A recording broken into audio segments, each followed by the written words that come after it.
Hey, kim olduğunuz, yaşınız, hangi ırktan olduğunuz, cinsiyetiniz umurumda değil, ilgilenmiyorum. Bildiğim tek şey bir hayaliniz olduğu. Tüm dünyadan sakladığınız bu hayalinizi gerçekleştirmemek için bahaneler uydurdunuz. Size gerçekçi olmanızı söyleyen insanları dinlediniz. Ama içinizde bir yerlerde tüm potansiyelinizi ortaya çıkaramadığınızı biliyorsunuz. Ve şimdi hayat sadece yaşlandığınız bir yer.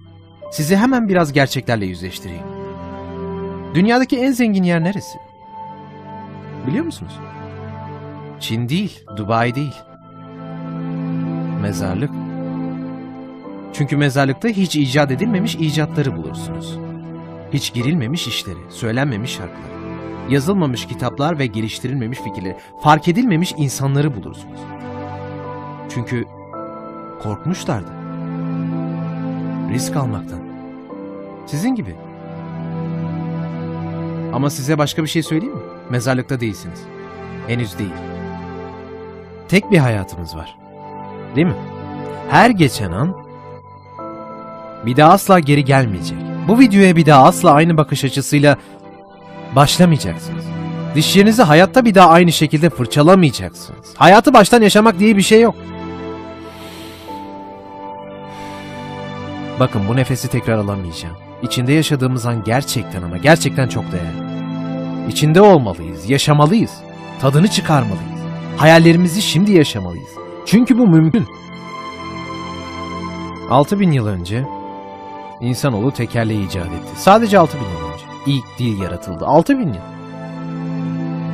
Ve size hatırlatayım, uçak sadece 100 yıllık. 50.000 yıl öncesine kadar internet yoktu, cep telefonu yoktu. O yüzden burada oturup size söyleyebiliyorum. Yapılması mümkün olmayan her şey yapıldı.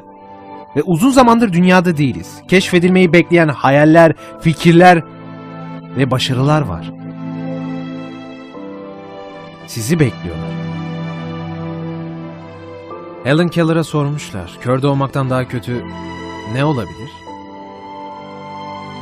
O da görme yetisiyle doğup etrafındakileri görememek çok daha kötü olurdu demiş. Neden bilinen tüm hastalıklar için bir tedavimiz yok?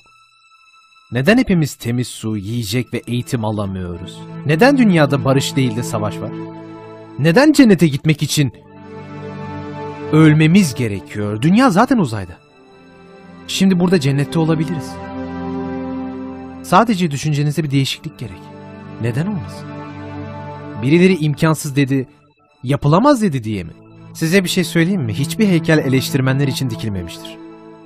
Herkes size nasıl yapacağınızı söyler ama önemli olan siz misiniz? Ve şu an burada mısınız? Hayalleriniz geçip gidiyor. Ünlülere özenmeyi bırakın. Kim Kardashian'mış? Kendi hayatınızı yaşayın. Kendi harikalarınızı yaratın. Bakın, ortalama bir insan 25 yaşında ölüyor ama 75'inde gömülüyor. Bu ne demek biliyor musunuz? Bir düşünün. Bu dünyanın sizi üzmesine izin vermeyin. Kazanmasına izin vermeyin. Yolun sizi götürdüğü yere gitmeyin. Yol olmayan yerden. Ve iz bırakın.